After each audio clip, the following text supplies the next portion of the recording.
মকন্দপুরের আশেপাশে ভুলেও কেউ যেতে চায় না।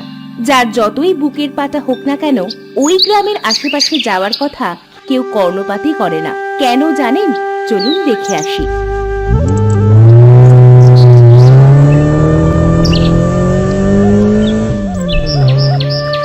আমাদের এই গায়েতে সাহেব আর অনেক কিছু আছে।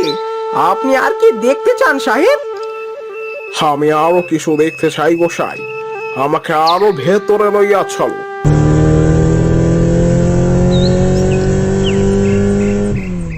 আচ্ছা, ওই গ্রামটা কেমন?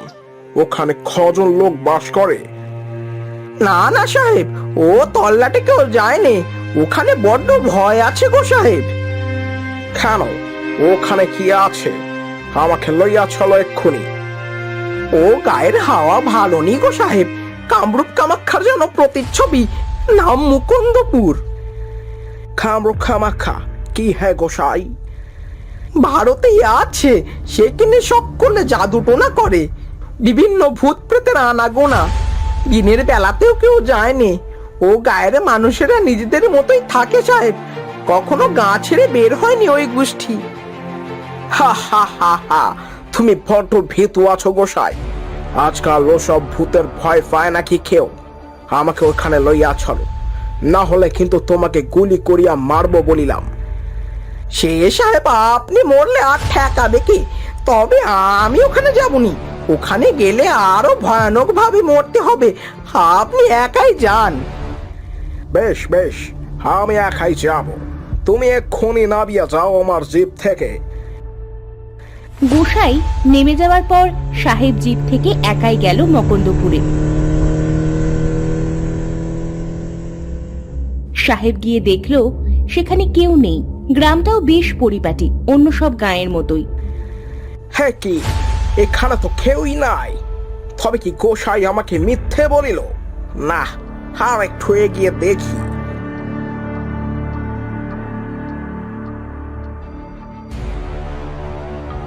ওই তো একজনকে দেখা যাচ্ছে, কিন্তু ওই বৃদ্ধ মহিলা এত লম্বা কেন?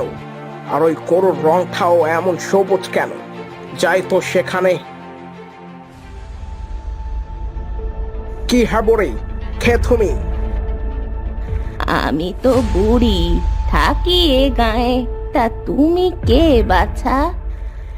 আমি সাহেব আছি। এই গায়ে তো নাকি ভয়ে কেহ আসতেই চায় না, বলে কি যেন জাদু টোনা করে।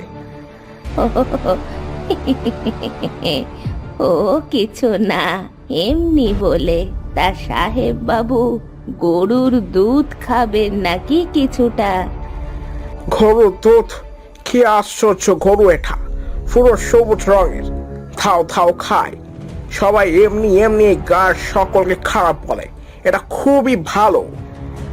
বুড়ি ছোট একটা ঘটিতে করে এক ঘটি দুধ এগিয়ে দিল সাহেবের দিকে। বেশ তৃষ্ণার্ত থাকার কারণে সাহেব ঢক ঢক করে খেতে আরম্ভ করলো। কিন্তু কিছুটা খাওয়ার পরই দুধটা কেমন যেন নোনতা নোনতা লাগলো। ঘটির ভেতর তাকাতেই সাহেব আঁতকে উঠল। রক্ত, রক্ত! এ কি হইতাছে? এই বুড়ি আমাকে রক্ত খেতে দিল কেন? কিসের রক্ত এটা? মানুষ মানুষ মানুষের রক্ত গো সাহেব। আগের বার যেটাকে ফাঁদে ফেলেছিলাম সেই মানুষটার রক্ত কিছুটা জমিয়ে রেখেছিলাম। কি মানুষের রক্ত? হে, কে আছো? বাঁচাও, বাঁচাও, আমাকে বাঁচাইয়া লও। কে আছো? জিভ ফেলে সাহেব প্রাণপণে ছুটতে আরম্ভ করলো। সে দেখলো প্রথমে একটা কঙ্কাল তার পিছনে দৌড়চ্ছে, তারপর দুটো, তারপর তিনটে। এভাবেই 20-25টা কঙ্কাল ওর পিছু ছুটছে ধরার জন্য। সাহেব দৌড়ে জঙ্গলে ঢুকে গেল। এসব কি হচ্ছে? এই জঙ্গলটা পার হইতে পারলে আমি বাঁচিয়া যাব। সেখান থেকে আসিয়াছিলাম, ছাইতে পারবো।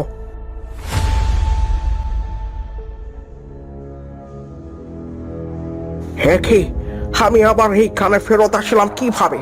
এখন কি হবে? আমি আবার এই গ্রামে ফেরত আসলাম কিভাবে?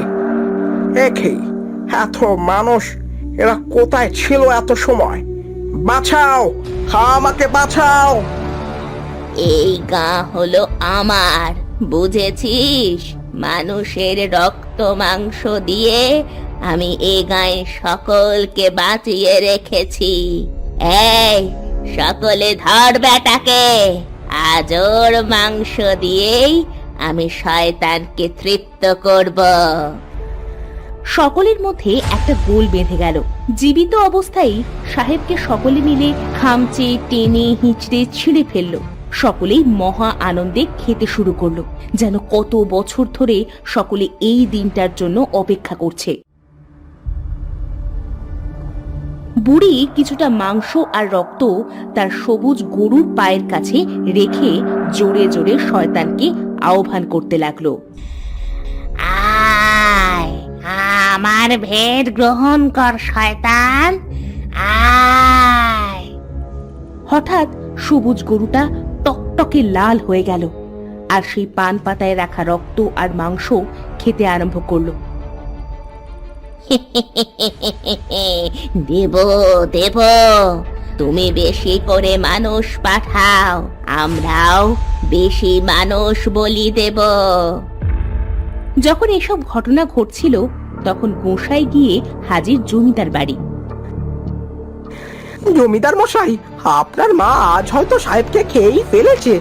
আমি কত না করলুম গায়ের ভেতরে যেতে, তাও সাহেব গেল। মানে কি হয়েছে, খুলে বলো। গোসাই সব খুলে বলল জমিদারকে। না, এমন আর হতে দেয়া যায় না। আমার মা বছরের পর বছর শয়তান পূজা করে আজ গ্রাম ছাড়া হয়েছে। সে নিজের বাপে নিজের জমিদারি হারিয়েছে, তখন পাশের গায়ে শয়তানের রূপী গরু নিয়েও এই সবই করে যাচ্ছে। এর একটা বিহিত হওয়া চাই। আমি এক্ষুনি যাব। এ কি সর্বনেশে কথা হুজুর! আপনি গেলে আপনার যদি কিছু হয়ে যায় তবে আমরা যে অনাথ হয়ে যাব হুজুর। সেই শয়তান পূজারী বুড়ি আমার মা। সে আর যাই করুক, আমার ক্ষতি করবে না। আজ ওই শয়তান গরুকেই আমি ধ্বংস করব।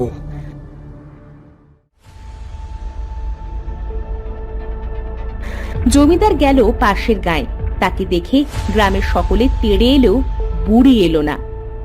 থামো সকলে, এ আমার ছেলে, ওকে কেউ কিছু করবে না।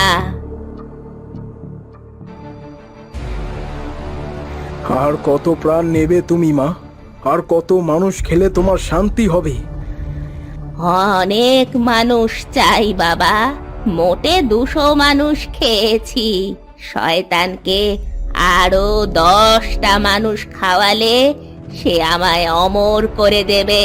তুই চাস না তোর মা অমর হোক? না, চাই না।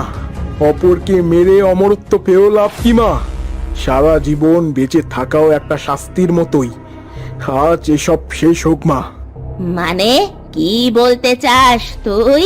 তুই আমার ছেলে, তাই তোকে আজ অব্দি কেউ কিছু বলেনি, কিন্তু বাড়াবাড়ি করলে তোকেও ছাড়বো না, এই বলে দিলাম। তোমার এসব কথায় আমি ভয় পাই না মা। আমি তোমার ওই শয়তানকে আজ মেরেই ফেলবো। না, ধর সবাই ওকে। আমার গরুর কাছে যেতে দিস না, ওটাই শয়তানের আমার কাছে আসার মাধ্যম। ধর ধর ওটাকে, আটকা, ওরে ওরে আটকা। সকলেই তেড়ে এলো জমিদারের দিকে, কিন্তু জমিদার তার কাছে থাকা তরোয়াল দিয়ে গরুর গলা নামিয়ে দিল। সাথে সাথে আশেপাশে থাকা সকল মানুষের আত্মা, ভূত আর জমিদারের মা আগুনে পুড়ে মারা গেল।